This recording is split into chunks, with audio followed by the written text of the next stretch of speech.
이 시간 하나님의 말씀을 보겠습니다. 신약 성경입니다. 사도행전 말씀입니다. 사도행전 28장입니다. 238페이지에 있습니다. 238페이지 사도행전 28장입니다. 30절과 31절 두 절 말씀을 보겠습니다. 30절과 31절입니다. 기록된 말씀을 같은 목소리로 읽으실 때 하나님의 음성을 듣는 복 있는 시간 되시길 바랍니다. 읽겠습니다. 바울이 온 이태를 자기 셋집에 머물면서 자기에게 오는 사람을 다 영접하고 하나님 나라를 전파하며 주 예수 그리스도에 관한 모든 것을 담대하게 거침없이 가르치더라. 아멘. 함께 예배하는 모든 분들 가운데 이 말씀에 축복이 함께 하시기를 주님의 이름으로 축원합니다. 당신에게 현실은 벽인가 문인가라는 제목으로 성경이 말하는 현실에 관한 말씀을 오늘 드리기를 원합니다. 현실이 무엇일까요? 무엇이냐는 질문을 하게 되면 그 무엇보다 현실이 어렵습니다라는 대답이 먼저 나올 것입니다. 현실이 참 어렵습니다. 살면 좀 더 나아질 것 같지만 도리어 살면 살수록 현실은 더 어렵습니다. 그래서 나이가 들면 들수록 더 많아지는 것이 바로 걱정인 것을 알 수가 있습니다. 왜 현실은 어렵고 살면 살수록 걱정이 줄어드는 것이 아니라 걱정이 더 많아질까요? 바로 그 이유는 모든 사람은 태어나면 늙고 병들고 마침내 죽는 그 틀에 갇혀 살아가기 때문입니다. 어떤 인간도 예외가 없습니다. 이 틀에서 벗어나 살아본 사람이 한 사람도 없습니다. 난 이렇게 살지 않을 거야 라고 호기롭게 장담하고 모든 지혜와 노력과 헌신을 다해도 결국 그렇게 살 수밖에 없습니다. 인류 역사 내내 모든 인간이 그랬습니다. 이제 좀 살만하면 병들고 늙고 그리고 죽어버립니다. 늘 그랬습니다. 거부할 수 없는 현실에 사람들은 그래서 억울해합니다. 분노합니다. 그리고 타협하지요, 수용하지요. 체념하고 살 수밖에 없습니다. 불교에서는 현실을 착각이라고 가르칩니다. 마음의 집착이 만들어낸 착각에서 모든 현실의 고뇌가 발생한다는 것입니다. 그러므로 현실의 고통은 마음먹기에 달린 문제라고 가르칩니다. 그러나 현실은 마음을 고쳐 먹는다고 해서 바뀔 수는 없습니다. 늙고 병들고 죽는 것은 착각이 아니기 때문에 그렇습니다. 우리는 착각할 수 없는 지독하게 실제 상황인 현실을 살아가고 있습니다. 태어나면 어김없이 늙고 병들고 죽는 현실을 살고 있다는 것입니다. 그럼 성경은 현실을 무엇라고 가르치고 있습니까? 로마서를 기록한 바울은 로마서 1장에서 이렇게 말합니다. 18절입니다. 하나님의 진노가 불의로 진리를 막는 사람들의 모든 경건치 않음과 불의에 대하여 하늘로부터 나타나나니라고 말합니다. 성경이 말하는 우리의 현실은 하나님의 진노가 나타난 현실이라고 가르치고 있습니다. 그렇다면 왜 우리의 현실에는 하나님의 복이 나타나기보다 하나님의 진노가 나타난 현실일까요? 그 이유를 로마서 1장 21절은 이렇게 말합니다.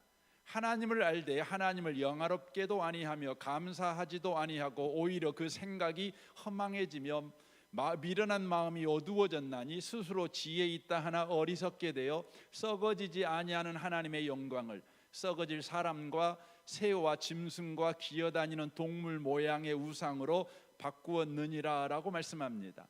하나님에 의해 창조되었고 하나님의 은혜 속에서 살아가야 될 인간이 하나님을 버려버렸다는 것입니다. 그리고 스스로 사는 삶을 선택했다는 것입니다. 그리고 자신들이 만든 신을 붙들고 살았다는 것입니다. 이 상황을 에레미야는 이렇게 정리해 줍니다. 에레미야 2장 13절입니다. 내 백성이 두 가지 악을 행하였나니 곧 그들이 생수의 근원되는 나를 버린 것과 스스로 웅덩이를 판 것인데 그것은 그 물을 가두지 못할 터진 웅덩이들이니라라고 말합니다. 하나님을 버리고 자신들이 만든 신을 붙들고 사는 편을 선택한 사람들에게 우리 하나님께서는 진노하셨다는 것입니다. 그래서 인생은 바로 하나님의 진노 아래 있는 현실을 살게 되었다는 것입니다. 그렇다면 하나님의 진노가 구체적으로 우리의 현실 가운데 어떻게 드러났습니까? 24절은 이렇게 말합니다. 그러므로 하나님께서 그들을 마음의 정욕대로 더러움에 내버려 두사 그들의 몸을 서로 욕되게 하셨으니라고 말합니다. 26절에도 이렇게 말합니다. 이 때문에 하나님께서 그들을 부끄러운 욕심에 내버려 두셨으니라고 말씀합니다. 28절에도 보면 또한 그들이 마음에 하나님 두기를 싫어하며 하나님께서 그들을 그 상실한 마음대로 내버려 두사라고 말씀합니다. 하나님의 진노가 바로 내버려 두심으로 표현되고 있다는 것입니다. 우리가 선택한 삶을 우리가 살아가도록 내버려 두신 것이 바로 하나님의 진노다라고 성경이 말씀하고 있습니다. 다시 말하면 하나님의 진노는 우리를 감옥에 가두어 벌을 내리신 것이 아니라 우리가 선택한 것이 무엇을 만들어내는지를 현실 속에서 보게 하신 것, 이것이 하나님의 진노라는 것입니다. 하나님을 버리고 자신이 만든 신을 붙들고 자신이 선택한 인생을 인간이 선택했습니다. 그때 우리 하나님은 그래, 네가 선택한 것이 무엇을 만들어내는가를 한번 봐봐. 이게 뭐냐면 우리의 현실이라는 거예요. 우리의 현실이 어떤 현실이 되었습니까?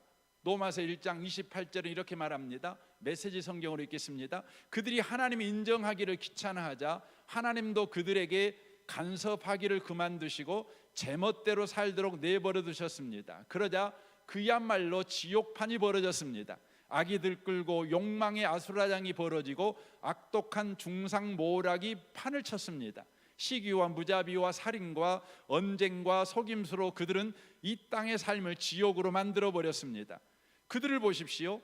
비열한 정신에 도끼에 일구이연하며 하나님을 맹렬히 욕하는 자들입니다. 그들은 삶을 파멸로 이끄는 새로운 길을 끊임없이 만들어냅니다. 그들은 자기 인생의 방해가 될 때에는 부모조차도 저버립니다. 우둔하고 비열하고 잔인하고 냉혹한 자들입니다라고 말합니다. 이것이 인간이 스스로 살겠다고 선택하여 만든 현실이라는 것입니다. 우리가 하나님을 버리고 우리가 만든 신을 붙들고 스스로 살 때 만든 것, 바로 그것이 이와 같은 현실이라는 것입니다. 우리는 하나님을 버리고 우리가 선택하여 만든 현실을 매일매일 뉴스에서 봅니다. 8시 뉴스에서, 9시 뉴스에서, 신문에서. 여러분, 하나님을 버리고 인간이 만든 신을 의지하여 인간 스스로 살아갈 때 만들어내는 현실, 바로 우리가 보고 있다는 것입니다. 어떤 사람은 이런 참혹한 현실을 보면서 자기 자신이 하나님을 믿지 않는 근거로 삼습니다. 만약 하나님이 살아계신다면 어떻게 이런 세상을 그냥 내버려 두실 수 있냐는 것입니다. 참혹한 전쟁 하에서 죽어가는 어린아이들, 또 폭력에 노출되어 있는 여자들, 또 기아와 기근으로 그렇게 배가 골아 죽어가는 사람들, 짐승밥이 되어져 가는 사람들을 어떻게 하나님이 외면할 수 있냐는 것입니다. 그러므로 나는 하나님이 계시지 않다고 생각한다. 그러므로 나는 하나님 믿을 수 없어 라고 말을 합니다. 그러나 이 비참한 현실은 하나님이 계시지 않기 때문이 아니라 하나님을 버린 인간이 만든 현실이라는 것입니다. 현실이 바로 뭡니까? 인간이 스스로 선택한 것이 무엇을 만들어내는가, 그것을 보는 것이 우리의 현실이라는 것입니다. 바로 하나님을 버려버린 인간이 만든 바로 상황, 조건, 형편, 이것이 우리의 현실이라는 것입니다. 그때 우리 하나님은 어떻게 하셨습니까? 우리가 하나님을 버렸다고 해서 하나님도 우리를 버려버렸습니까? 아닙니다. 하나님은 우리를 구원하십니다. 그래서 로마서 10장 20절에 이렇게 말씀합니다. 이사야는 매우 담대하여 내가 나를 찾지 아니한 자들에게 찾은 바 되고 내게 묻지 아니한 자들에게 나타났노라 말하였고, 이스라엘에 대하여 이르되 순종하지 아니하고 거스려 말하는 백성에게 내가 종일 내 손을 벌렸노라 하였느니라. 그러므로 내가 말하노니 하나님이 자기 백성을 버리셨느냐? 그럴 수 없느니라라고 말합니다. 인간은 하나님을 버렸습니다.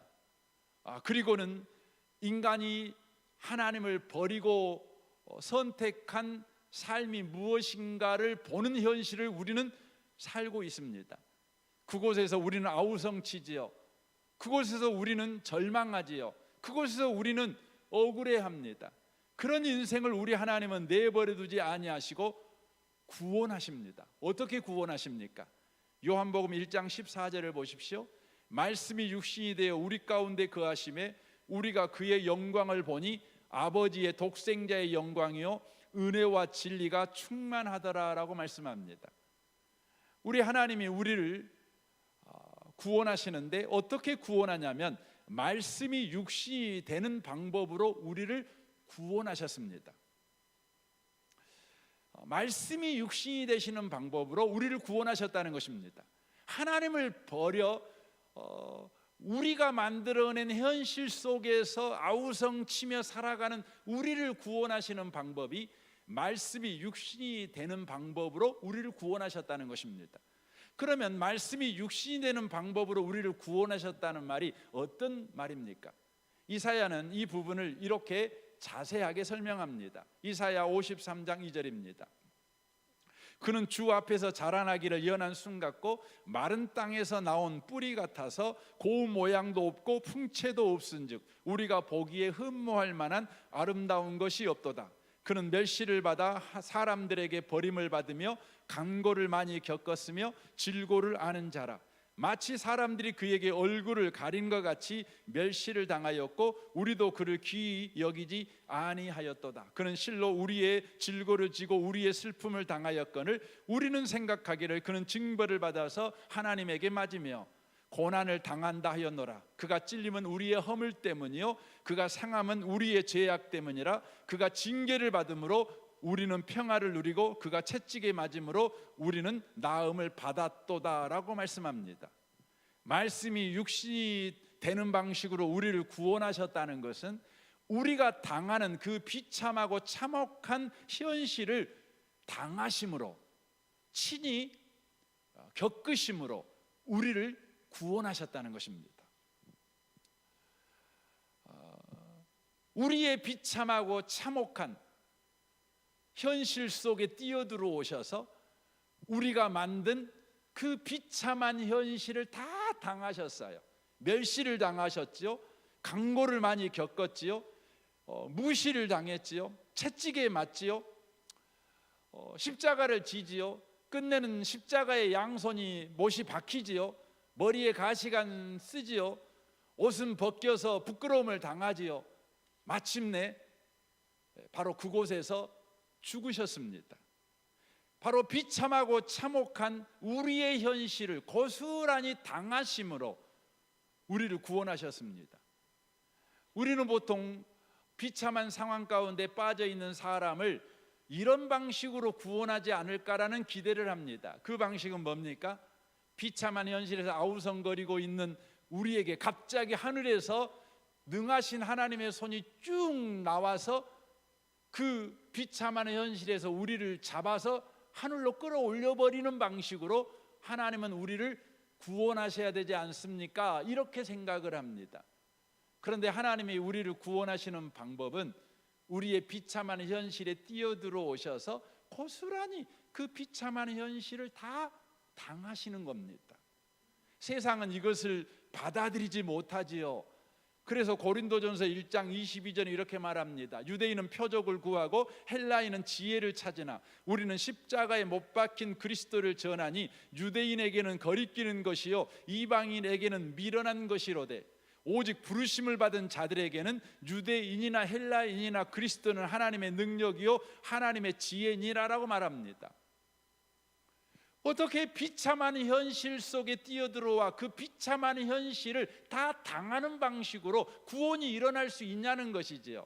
비참한 현실을 다 무찔러 버려야 구원자가 아니냐는 것이지요. 비참한 현실을 개선해주고 뒤바꿔 줘야 그게 구원자지. 어떻게 비참한 현실에 뛰어들어 오셔서 그걸 다 당하는 십자가에 죽어버리는 방식으로 우리를 구원할 수 있냐는 것이지요. 우리 그거 받아들일 수 없다는 것이지요.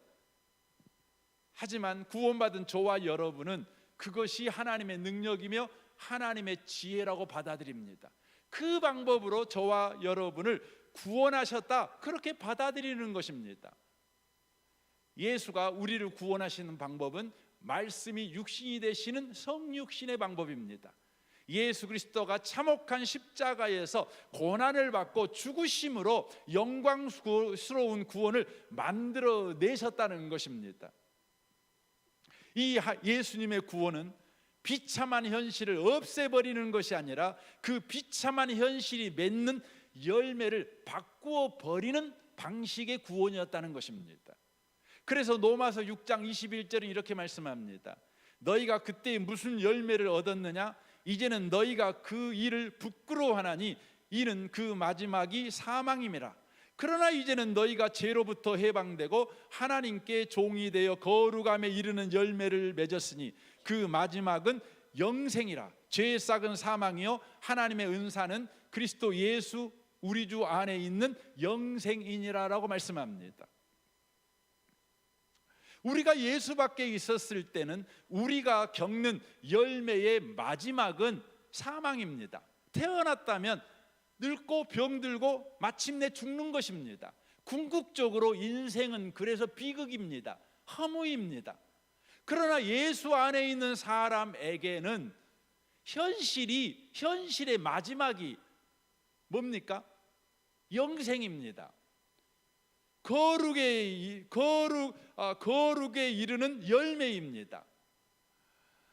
그러니까 예수의 구원은 우리의 비참한 현실을 가지고 영생을 만들어 내시는 방식입니다. 굉장하지요. 그러니까 비참한 현실, 내가 비참한 현실을 만들었어요. 하나님을 버려버리고 내가 선택한 것이 무엇인가가 현저하게 드러나는 것이 우리의 현실입니다. 그래서 여러분과 제가 겪고 있는 우리의 현실은 남 탓할 수가 없어요. 부모 탓할 수도 없고 조상 탓할 수도 없고 학교 선생님 탓할 수도 없어요. 다 내 탓입니다. 내가 하나님 버리고 선택한 인생, 그것이 우리의 현실인 것이지요. 그런데 주님은 우리를 어떻게 구원하십니까? 하나님 버리고 내가 선택하여 만들어낸 그 현실을 없애버리는 방식으로 우리를 구원한 것이 아니라 그 현실을 가지고 그 현실이 바로 영생의 열매를 맺게 하는 방식으로 우리를 구원하셨다는 것입니다. 이건 놀라운 방식입니다. 그래서 여러분과 제가 인생을 살아갈 때 수없이 많은 실수도 하고 잘못도 하고 실패도 하고 또 못나게 살기도 하고 못되게 살기도 하잖아요. 그런데 우리 주님이 우리 인생에 뛰어들어 오셔서 이 모든 것을요 합력해 가지고 여러분 우리가 구원을 받도록 하시는 것입니다. 그래서 로마서 8장 28절에 이렇게 말씀하는 겁니다. 우리가 알거니와 하나님을 사랑하는 자 곧 그의 뜻대로 부르심을 입은 자들에게는 모든 것이 합력하여 선을 이루느니라 라고 말씀합니다.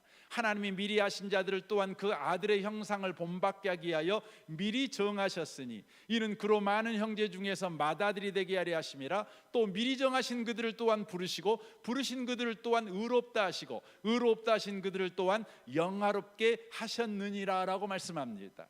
예수와 상관없이 살 때는 우리가 늙고 병들고 죽게 만드는 일의 현실이 역할을 하지요. 그래서 우리의 현실이 우리를 늙게 만들고 병들게 만들고 마침내 죽게 하는 역할이 우리의 현실이 하는 역할의 전부입니다.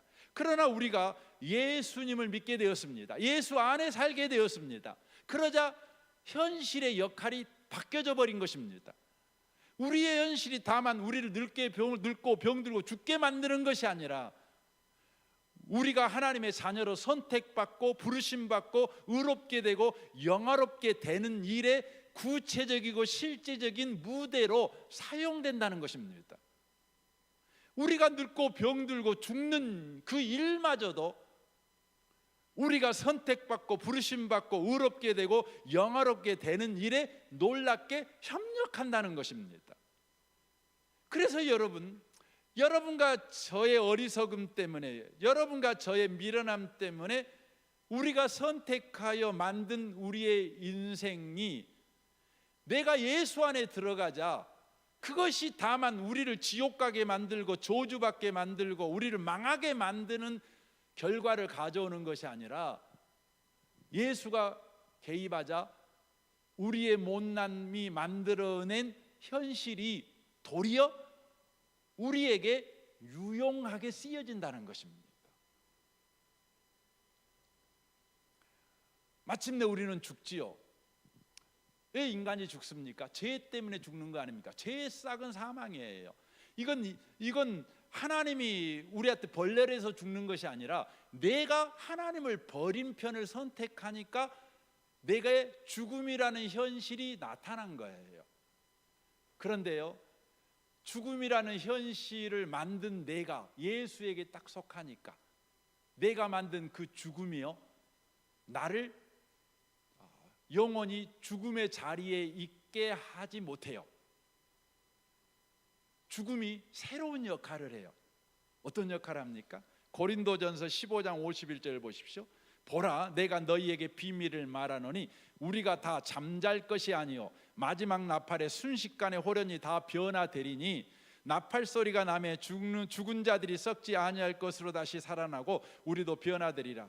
이 썩을 것이 다 반드시 썩지 아니할 것을 입겠고 이 죽을 것이 죽지 아니함을 입으리로다. 이 썩을 것이 썩지 아니함을 입고 이 죽을 것이 죽지 아니함을 입을 때에는 사망을 삼키고 이기리라고 기록된 말씀이 이루어지리라. 사망아, 너의 승리가 어디 있느냐?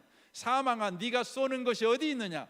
사망이 쏘는 것은 죄요 죄의 권능은 율법이라. 우리 주 예수 그리스도로 말미암아 우리에게 승리를 주시는 하나님께 감사하노니 그러므로 내 사랑하는 형제들아, 견실하며 흔들리지 말고 항상 주의 일에 더욱 힘쓰는 자들이 되라. 이는 너희 수고가 주 안에서 헛되지 않은 줄 알미라 라고 말합니다.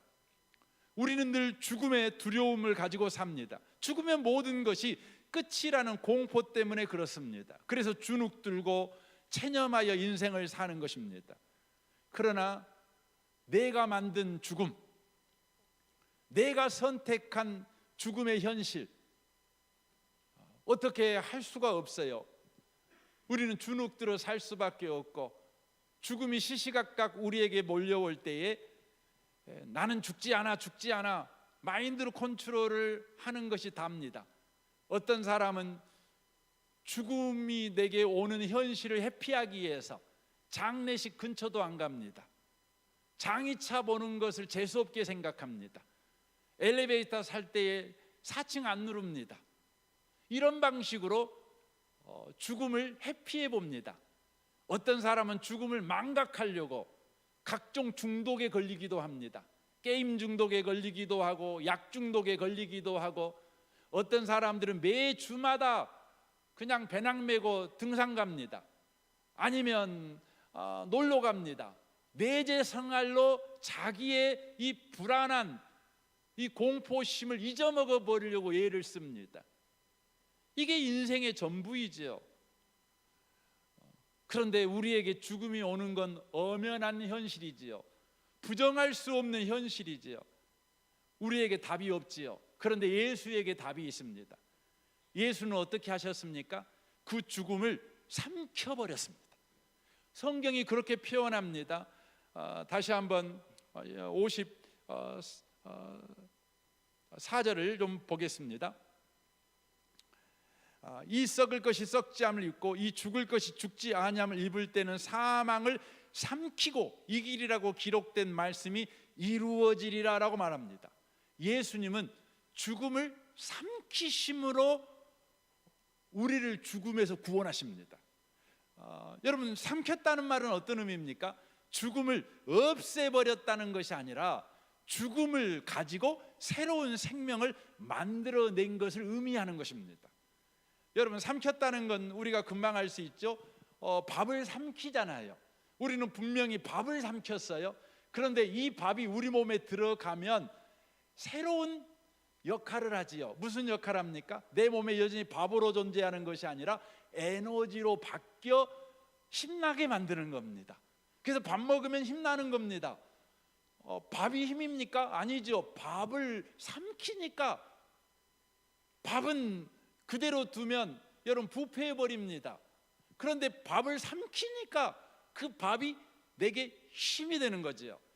예수님께서는 이 죽음 당하여 죽음의 공포 속에서 답이 없어 전전긍긍하는 인생들을 구원하는 방법이 뭐냐면 인생의 죽음을 삼켜버렸어요. 그래가지고 뭐 합니까? 바로 그 죽음을 가지고 부활 생명을 만드셔 버렸다는 것입니다. 죽음이 없는 생명이 아니라 죽음을 이긴 부활 생명을 저와 여러분에게 허락하셨다는 것입니다. 죽음이라는 것은, 죽음이라는 이 현실이 바로 벽이 아니라 문이 되게 하는 방식으로 저와 여러분의 죽음을, 바로 죽음에서 우리를 구원하셨다는 것입니다. 인류에게 언제나 죽음은 끝이지요. 그런데 인류에게 끝인 이 죽음이 바로 끝이 아니라 영광스러운 부활로 더 나아가는 문이 되게 하셨다는 것입니다. 이것을 요한 사도가 성경을 기록할 때 그림 언어로 이해할 수 있도록 한 사건을 우리에게 소개합니다. 요한복음 20장 19절입니다.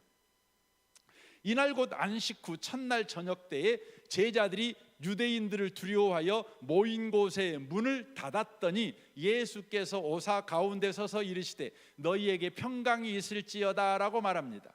여기에 보면 제자들이 유대인들을 두려워했습니다. 예수를 죽인 유대인들이죠.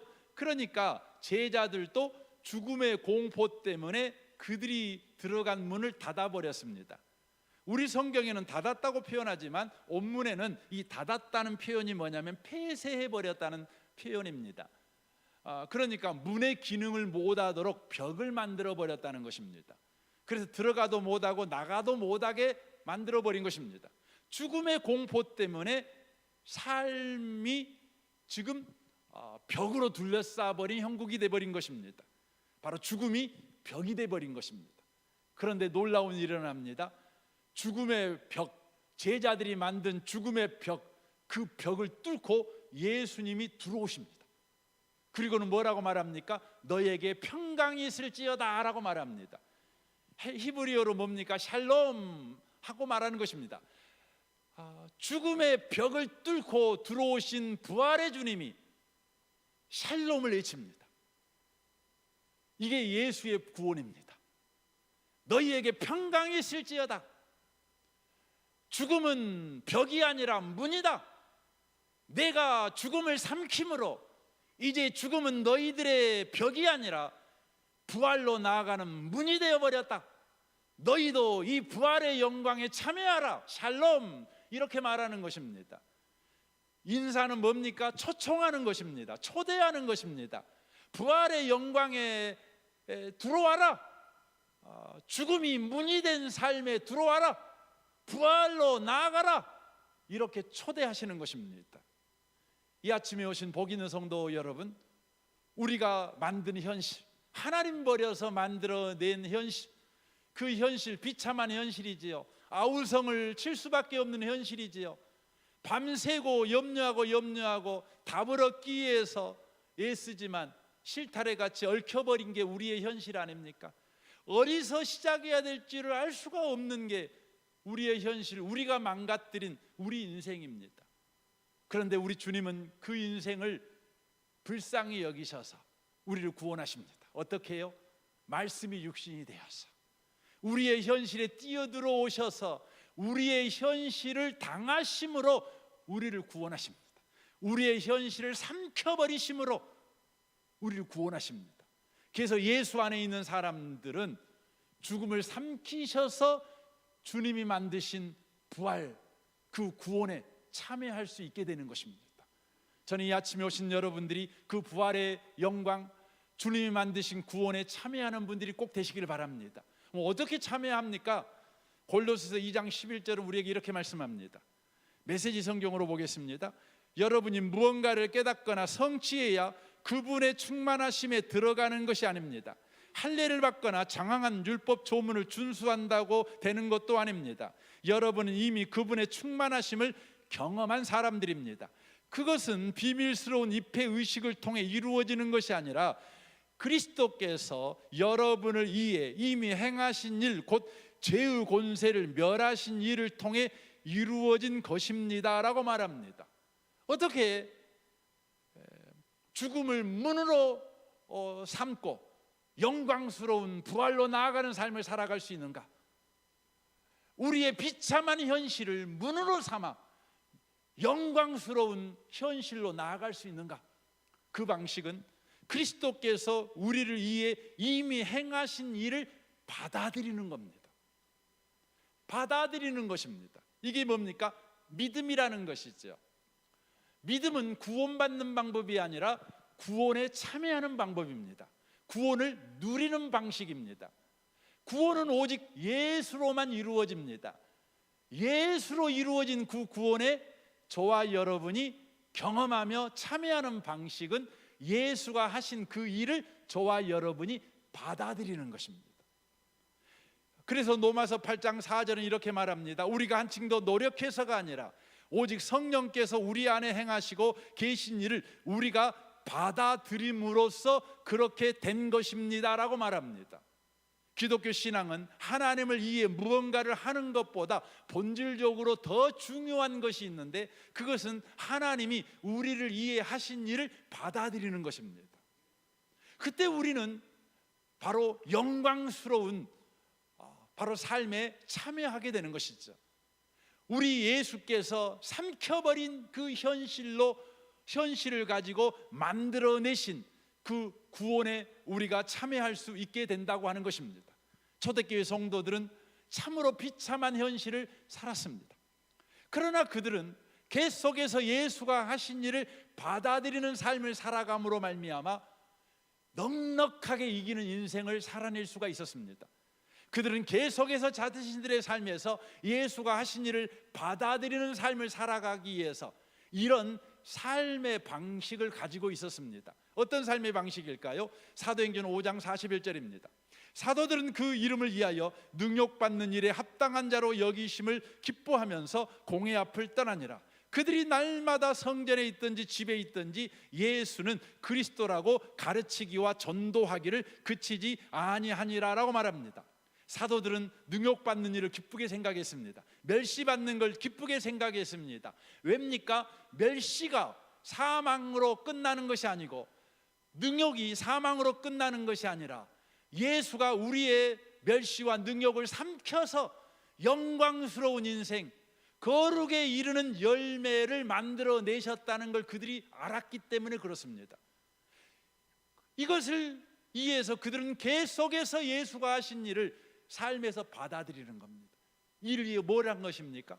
그들은 성전에 있든지 집에 있든지 예수는 그리스도라고 가르치기와 전도하기를 쉬지 않았다는 것입니다. 예수를 배우는 일을 하든지 예수를 가르치는 일을 하든지 이 일을 계속했다는 거예요. 예수가 누구시냐? 예수가 우리에게 행하신 일은 무엇인가? 예수 믿는 사람은 어떤 인생을 살아도 되는가? 이걸 계속해서 배웠고 또 가르쳤다는 것입니다. 그러므로 그들은 그들에게 주어진 그 비참한 현실에서 계속해서 예수가 하신 일을 받아들이는 삶을 살아낼 수 있었다는 것입니다. 오늘 본문을 결론으로 말씀드리고 싶습니다. 오늘 우리가 읽었던 사도행전 28장 30절에서 31절 말씀은 사도행전의 마지막 장이자 마지막 절입니다. 죽음을 앞둔 늙고 병든 바울이 마지막을 어떻게 살았는가를 우리에게 소개하고 있습니다. 바울은 로마에 온 지 벌써 2년이 지났습니다. 이제 황제의 재판을 기다리는 미결수로서 가택 연금 상태에서 지금 놓여 있는 상황입니다. 재판을 기다리는 바울은 예측하기 어려운 불안한 현실 가운데서 매일매일 고통스러운 삶을 살아갔을 거라고 우리가 예측합니다. 그러나 바울은 그렇게 안 살았습니다. 바울은 어떻게 살았습니까? 30절에 보십시오. 바울이 온 이태를 2년입니다. 자기 셋집에 머물면서 자기에게 오는 사람을 다 영접하고 하나님 나라를 전파하며 주 예수 그리스도에 관한 모든 것을 담대하게 거침없이 가르치더라라고 말합니다. 바울 사도도 자기의 이 비참한 현실에 그가 주눅들거나 그 현실에 붙잡혀 체념하고 억울해하고 분노하고 낙심하는 편을 선택하지 아니하고 계속해서 바로 부활의 영광에 참여하는 삶을 살아가기 위해서 하나님 나라와 예수 그리스도에 관한 것을 담대하게 거침없이 가르치는 일을 했다는 거예요. 이게 바울 사도의 마지막 모습이에요. 바울 사도는 빌립보서 3장에서 이렇게 고백합니다. 내가 그리스도와 그 부활의 권능과 그 고난의 참회함을 알고자 하여 그의 죽으심을 본받아 어떻게 해서든지 죽은 자 가운데서 부활에 이르려 하노니 내가 이미 얻었다함도 아니요 온전히 이루었다함도 아니라 오직 내가 그리스도 예수께 잡힌 바 된 그것을 잡으려고 달려가노라라고 말합니다. 여기 성경에 보면 죽은 자 가운데서 부활에 이르려 하노니라는 말이 오해될 수 있습니다. 바울 사도가 자기가 죽으면 다시 부활할 것에 대해서 의심하고 있었나? 이런 생각을 합니다. 아닙니다. 바울 사도는 자기가 죽은 다음에 부활할 것을 확실히 알고 있었습니다. 그런데 여기에서 어떻게 해서든지 죽은 자 가운데서 부활에 이르려 하노니라는 이 말은 죽은 이후에 부활에 참여해야 되겠다는 말이 아니라 지금 살아있는 현실 속에서 부활의 영광에 계속해서 참여하기를 원하는 소원을 말하고 있는 것입니다. 자기에게 주어진 현실에서 계속해서 부활의 영광, 현실이 벽이 아니라 문이 되는 삶을 경험하는 삶을 살아가기 위해서 그는 계속해서 달려갔다는 것이죠. 뭘 잡으려고요? 예수께 잡힌 바 된 그거. 예수께 잡힌 바 됐어요. 예수께 잡힌 바 된 그것이 뭡니까? 바로 예수가 이루신 구원 아니겠습니까? 그 은혜를 현실에서 경험하기 위해서 그렇게 살았다는 것입니다. 사랑하는 성도 여러분, 저와 여러분이 기억하셔야 합니다.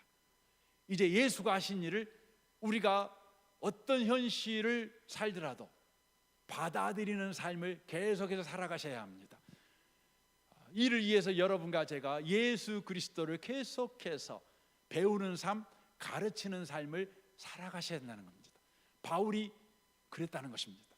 여러분, 바울은 위대한 사도가 아닙니까? 바울이 위대한 사도니까 바울은 원래 그리스도인답게 위대한 인생을 살아갔을 거라는 예측을 하겠지요. 하지만 바울이 그런 인생을 죽는 그 순간까지 할 수 있었던 것은 예수가 하신 일을 계속해서 받아들이는 삶을 살기 위해서 예수를 배우고 예수를 가르치는 일을 계속했다는 것입니다. 2023년 한 해 동안 여러분 계속해서 집에 있든지 예배당에 있든지 예수가 그리스도이심을 가르치고 또 배우는 그런 성도들이 다 되시길 바랍니다. 그리하여 여러분들의 현실이 벽이 아니라 문이 되는, 여러분의 늙고 병들고 죽는 그 현실이 벽이 아니라 문이 되는 그런 은혜를 경험해 가시는 모든 분들이 다 되시기를 주님의 이름으로 축원합니다. 아멘. 우리 같이 이 시간 기도하기를 원합니다.